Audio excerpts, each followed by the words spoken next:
Hi, welcome to Bookey. Today we will unlock the book The Art of Seduction. Are you tired of being overlooked and ignored? Do you want to become the master of seduction and have others falling at your feet?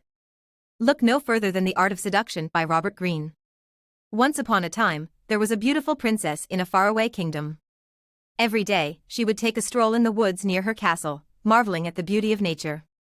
One day, she was surprised by a mysterious man with a charming smile. He was a master of the art of seduction. Through clever words and subtle gestures, he captivated the princess with his seemingly effortless ability to make her feel special and desired.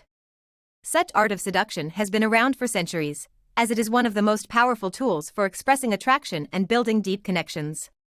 It is both an art and a science, requiring a mastery of psychology, body language, and communication. The book The Art of Seduction, written by best-selling author Robert Greene, is a comprehensive guide to mastering the art of seduction and achieving success in relationships and persuasion. First, you may ask, who is Robert Greene? Robert Greene is an internationally best-selling author best known for his books The 48 Laws of Power, The 33 Strategies of War and The Art of Seduction. He has written several other books on the power of influence, personal development and strategy. He has a unique writing style, combining a mix of historical anecdotes, psychological understanding, and practical advice. Greene has been featured in the New York Times and the Wall Street Journal and has been featured in several documentaries. He continues to be a sought-after speaker at seminars and universities around the world. Now, let's get back to the book. The book mainly explores the concept of seduction and its significance in human relationships. Through a series of case studies and historical examples, Greene delves into the psychology and strategies of seduction, offering practical advice and insights for readers who wish to improve their skills in this area. One of the key concepts explored in the book is the idea that seduction is not just about sexual attraction, but also about the ability to influence and persuade others. This is a crucial skill in today's world, where competition and persuasion are often necessary to succeed in personal and professional relationships. The significance of seduction in human relationships cannot be overstated. Whether in the pursuit of personal or professional goals, the ability to seduce and persuade others is essential for achieving success and fulfillment. The Art of Seduction is a must-read for anyone looking to master the art of seduction. Next, we will talk about this book in 4 parts, from which you will learn valuable insights and practical advice on the mastery of seduction. In Part 1, we will introduce 9 types of seducers and the characteristics of their victims. In Part 2, we will discuss the 3 principles and 4 stages of seduction. In Part 3, we will explore the key tips and techniques that guide you to seduce others. In Part 4, we will talk about the rewards and risks of seduction. Chapter 2: 9 types of seducers and their victims. Do you know how many seducers are there in history? 9. Each of these types has its own unique characteristics and strategies for achieving success in the art of seduction. Below, we will take a closer look at each of these 9 types of seducers, exploring their key characteristics and strategies. The first type of seducer is the siren, a seductive and alluring figure who uses their charms and sexuality to captivate and beguile their victims.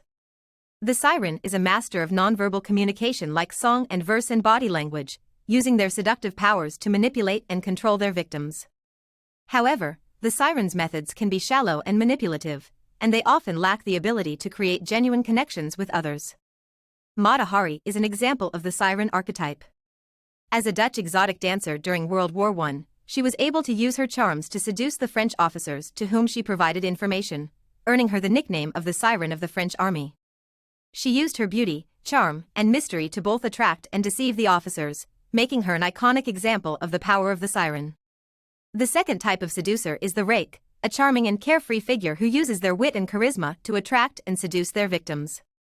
The rake is a master of flattery and seduction, using their charm and humor to win over their victims. However, the rake's methods can be superficial and insincere, and they often lack the depth and emotional connection necessary for true seduction.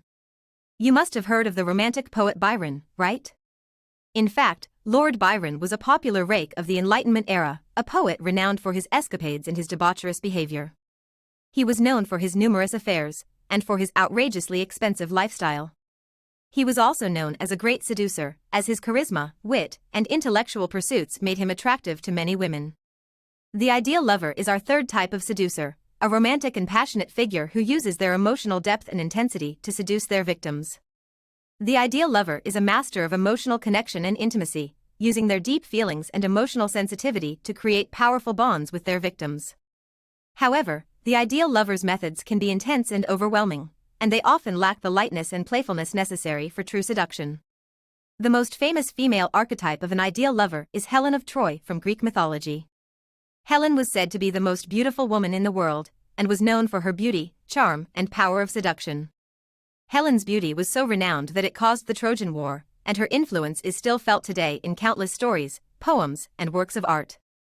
The fourth type of seducer is the dandy, a stylish and sophisticated figure who uses their elegance and refinement to seduce their victims. The dandy is a master of elegance and refinement, using their cultivated tastes and manners to create a sense of exclusivity and mystery. However, the dandy's methods can be aloof and distant, and they often lack the warmth and vulnerability necessary for true seduction. Oscar Wilde is perhaps the most iconic example of the dandy. Wilde was known for his wit, his flamboyant fashion sense, and his deliberate attempt to challenge social conventions. His novel The Picture of Dorian Gray is often seen as a celebration of the dandy, and many of Wilde's works have become synonymous with the dandy lifestyle. Let's welcome the fifth type of seducer, the natural.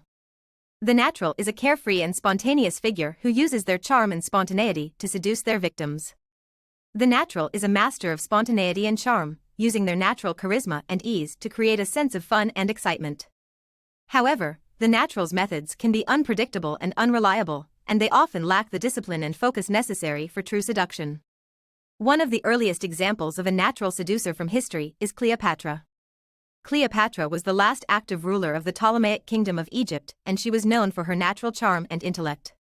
She was an excellent strategist and negotiator, and she used her wits and sensuality to gain power and influence those around her. For example, she seduced Julius Caesar in 41 BC with her natural charm and beauty, using her intelligence to gain a political alliance with Rome. She subsequently seduced Mark Antony, using a combination of wit, intelligence, and sex appeal. The sixth type of seducer is the coquette, a playful and flirtatious figure who uses their wit and charm to seduce their victims. The coquette is a master of flirtation and playfulness, using their sparkling wit and charm to create a sense of fun and excitement. However, the coquette's methods can be superficial and insincere, and they often lack the depth and emotional connection necessary for true seduction. Anne Boleyn, the second wife of England's King Henry VIII, is a typical example of the coquette. She has the ability to use her charms and wits to flirt and manipulate powerful men. And was known for her beauty and intelligence, and she often used her influence over the king to her advantage. She even managed to use her attraction to Henry to secure her own coronation as Queen of England. The charmer, a warm and friendly figure who uses their warmth and kindness to seduce their victims, is our seventh type of seducer. The charmer is a master of kindness and warmth, using their generosity and empathy to create powerful bonds with their victims. However, the charmer's methods can be overly eager and intrusive, and they often lack the mystery and allure necessary for true seduction. One of the most famous historical examples of a charmer is King Louis XIV of France. Known as the Sun King, Louis was an expert when it came to winning the affections of others. He was incredibly handsome and always dressed impeccably, but Greene argues that his greatest asset was his ability to create an aura of mystery and exclusivity. Louis knew how to play hard to get and tantalize his admirers with the promise of the unknown. He was also a master at manipulating his courtiers through compliments and cleverly disguised criticism, never allowing them to gain too much influence. The eighth type of seducer is the charismatic. Charismatics are seducers who use their powerful presence and charisma to attract their victims. They are often confident and self-assured, and use their powerful presence and charisma to create a sense of attraction and admiration. Charismatics are skilled at creating a sense of mystery and exclusivity, and use their powerful presence and charisma to manipulate and persuade others. A recent example of a charismatic can be seen in the life of Mahatma Gandhi. Gandhi was an Indian leader who used his charismatic power to influence and inspire others. He inspired both peaceful protest and active civil disobedience, which led to India's independence from Britain. He was a man with strong convictions and a strong presence, and his ability to command a crowd was unparalleled. He was able to use his charm and wit to capture the attention of those around him and to get them to follow his cause. Finally, welcome our last type of seducer, the stars. The stars are the most common seducers in our lives, aren't they? The stars are known for their fame and celebrity, and use their status and recognition to attract others. The stars often employ their talent and creativity as part of their seductive arsenal, and are seen as creative geniuses who can create a sense of awe and admiration in others. Since we already learned about the motivations and behaviors of seducers, what about their victims? According to Greene, the seduction process is not a one-sided affair, but rather a complex dance between two individuals, each of whom plays a crucial role in the outcome. Greene identifies several key characteristics of the seducer's victim, and sheds light on the psychological mechanisms that make them vulnerable to the seducer's advances. One of the key characteristics of the victim is their susceptibility to flattery and charm. The seducer is able to use flattering words and gestures to make their victim feel special and valued, which can create a sense of connection and intimacy. This, in turn, can make the victim more receptive to the seducer's advances, and more likely to be swayed by their persuasive arguments. Emotional vulnerability is another key characteristic of the victim. The seducer is able to exploit the victim's emotional weaknesses and insecurities in order to gain their trust and confidence. This can be achieved through the use of empathy and understanding, as well as through the use of emotional appeals and promises of support and comfort. By tapping into the victim's emotional vulnerabilities, the seducer is able to create a strong emotional bond, which can make the victim more receptive to their advances. In addition to their susceptibility to flattery and charm, and their emotional vulnerability, the victim is also often characterized by a lack of self-awareness and self-confidence. The seducer is able to exploit the victim's insecurities and doubts in order to undermine their self-esteem and self-confidence. This can be achieved through the use of subtle manipulation and suggestion, as well as through the use of covert tactics such as gaslighting and psychological manipulation. By undermining the victim's self-confidence, the seducer is able to create a power imbalance, which can make the victim more vulnerable to their advances.